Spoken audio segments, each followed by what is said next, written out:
Hello again, everybody. I am Captain Krista Stedman. I am here with Commander Craig Smith with Austin Travis County EMS Special Operations Team, and we are just going to do some brief chatting about special operations. So, nice. Commander Smith, why don't you tell me first of all, what is Austin Travis County EMS Special Operations? Okay, so our special operations team, we have two trucks on duty every day, two ambulances that carry specialized equipment, specialized personnel that are trained to respond to a myriad of incidents, rope, water, hazmat, confined space, things like that. Basically, we're the ALS component of the rescue response in conjunction with our response partners like Austin Fire Department and the ESDs.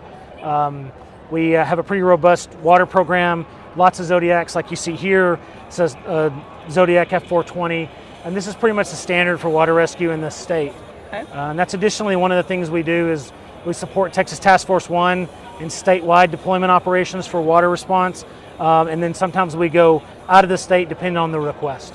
Sure, and we also use them locally too, right? Oh, absolutely. So whenever we have a threatening weather event here, we have areas in Central Texas that are very, very prone to flooding. In some cases, flood alley. Exactly, and in some cases we have areas that are most likely to flash flood, like on the planet. So compared to the entire Earth, we have some areas that are pretty dangerous.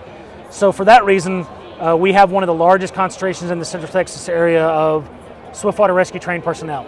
And then the boats are just an add-on to that. We have a flooded neighborhood, high water events, then moving water events. These boats are really good for that. We also have rafts that we can use in evacuation. When the water's just a little bit too high for the people to get themselves out, we can drag those boats in and load a bunch of people and then ferry them out either on foot or being towed by one of these boats. Okay.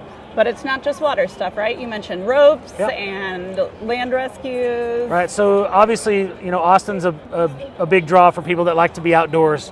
So we have a lot of recreational spots. Absolutely. We have a lot of green spaces, we have a lot of lakes, we have a lot of rivers, and people like to go there and they like to have a good time, and sometimes they find themselves in trouble. Our crews are specifically trained, they're physically conditioned to get to these spots that are a little bit less accessible than normal. And they get in there and they basically provide the same ALS care in that austere or semi-permissible environment. That patient population that's away from the beaten path gets the same ALS, high quality care that everyone else gets. Awesome. And that's the whole point. Okay. So one of the other parts of our special operations team is our tactical team, which also falls under you, right? So kind of tell us, we're gonna talk to one of our TAC medics here in a little bit, okay. But until we do that, tell us just a little bit about what your role is in a tactical situation. Okay, so we respond in support of the Austin Police Department and Travis County Sheriff's Office here locally. We also support DPS when they ask. We support FBI. They have their own medics, but they coordinate with us for transport and things like that. But when we receive a tactical assist in the city limits or in the county, we respond with an ambulance crew that's trained in that. They've gone to SWAT school. They're fully integrated with the SWAT team. They're qualified in all aspects of that methodology.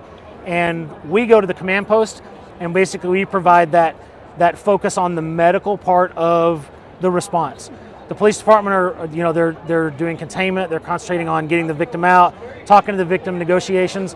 Our goal is we're going to get medics as far as they can get in safely. They're going to have lethal cover. They're going to be there for victims, but officers first. We're going to establish an ambulance collection or a CCP and then an ambulance exchange point, and then we're going to coordinate a secondary unit, let them know where that AXP is going to be.